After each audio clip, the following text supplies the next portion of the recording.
Hey viewers, welcome to another game of Casual Pro Gamer. Today we're doing game number 2 of the best of 5 between Naniwa playing as Alliance Nani and Jadon JDRC. And yeah, that was a terrible opening, but well, I don't really care. It's going to stay in. Anyway, it is a Zerg versus Protoss, or Protoss versus Zerg, however you want to regard that. And we will see some pretty standard openings. So yeah, just overlords, no tricky business, no Zerg rushes, no early pylons in the base of the enemy.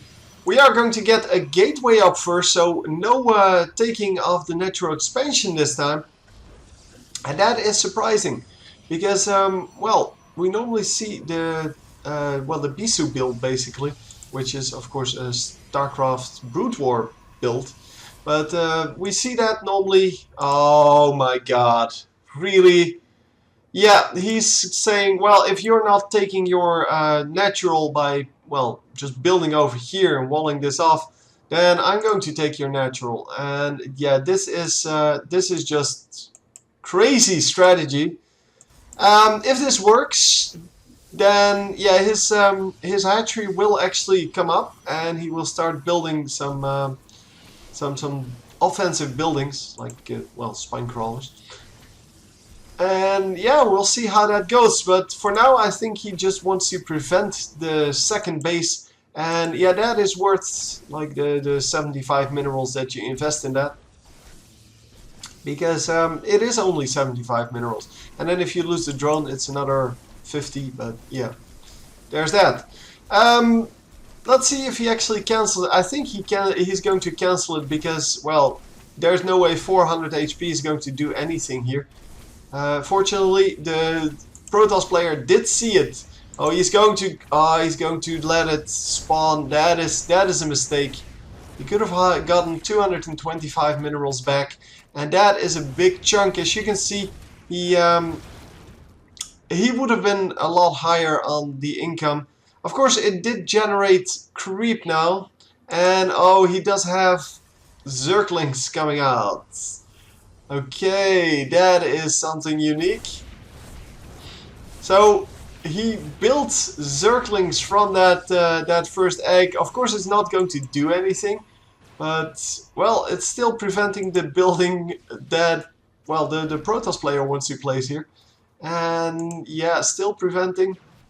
Well, now it's no longer preventing, but the probe just ran home. And yeah, he didn't have 400 minerals anyway. So we are going to get pretty close to it now. Come on. There you go. Finally has that Nexus up. While this base is already fully up and running.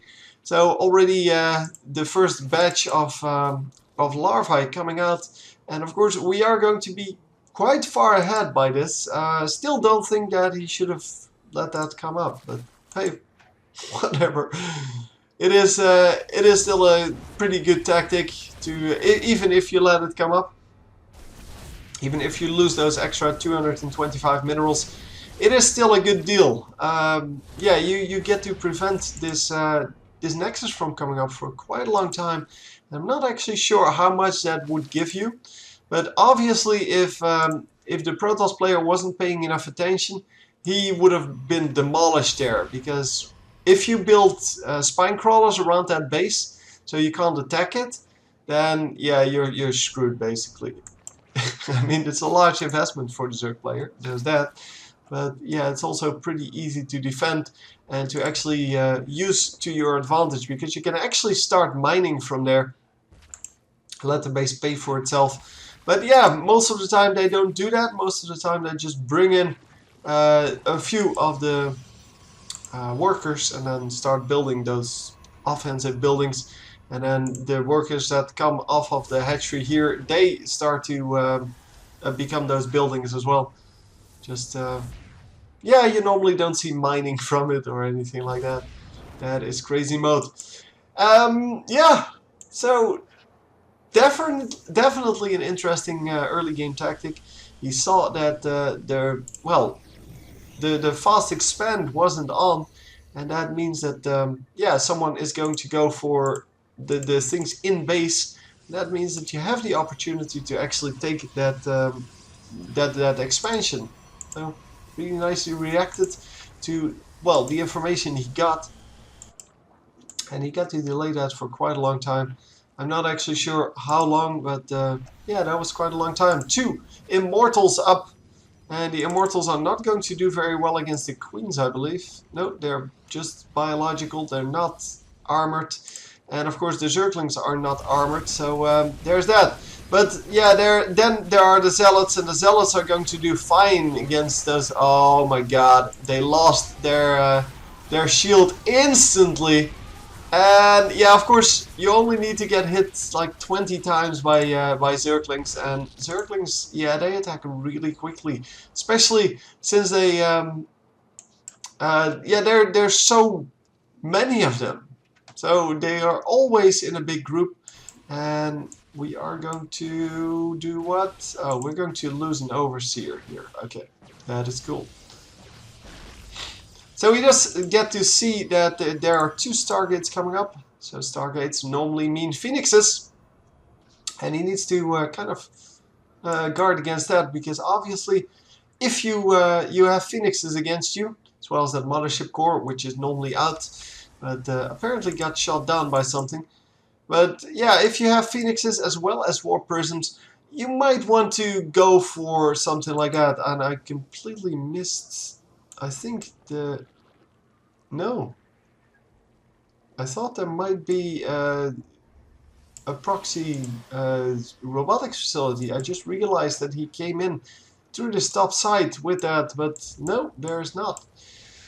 Of course, the blue is pretty hard to spot. Nidus Worm coming up. Let's see what's in the Nidus network. Pretty sure there's just a lot of Zerglings in there. And he is going to scout that, but it is too late. Oh, Swarm Hosts! Oh, nice. Big amount of Swarm Hosts as well as some Queens. And they are going to just, well, guard this, just attack this this entrance. And if he can keep them hidden, another Nidus Worm up, both of them are generating creep, which means that the Queens can actually, yeah, start connecting them now. He was already doing that, so he already, well, knew that he was going to do that. And we already knew that as well. And yeah, as you can see, just 3 units here to spam at the opponent. And if he can keep this base from, or this this region from being spotted by observers, then yeah, those Swarm Hosts can do a lot of damage. Of course, yeah, you have observers and you have the new Oracle. The Oracle can detect them as well. That's why it's such a good unit, because it can fill multiple well, roles. And look at this, it is just insane, the amount of damage that's going down for free. But yeah, there's not a whole lot that the Protoss player can do here. He does let 2 Queens die for some reason. But yeah, more Queens are on the way, more Swarm Hosts are on the way as well. And we are going to get even more Swarm Hosts on this. And just burrow right there. Yeah, GG comes out.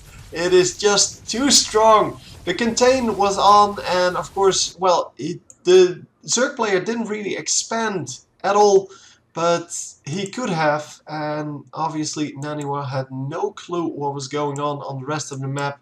He just knew that there was a big army in the front of his base, and he couldn't really do anything about that. All of his units died, and yeah, even though he has plenty of gateways, he couldn't make it work. And yeah, the Swarm Host just saving the day. Swarm Host, of course, really good when you have the numbers, and that is really important to remember, if they don't get spotted by an observer. Because once you have an observer there, the Swarm Hosts basically die instantly. And because they only have a few hit points, they are armored, so yeah, they take extra damage from those stalkers. But yeah, very nicely played, very big rush here, and I hope to see something similar in game number 3. Hope you enjoyed, and I will see you next time, hopefully for game number 3. GG!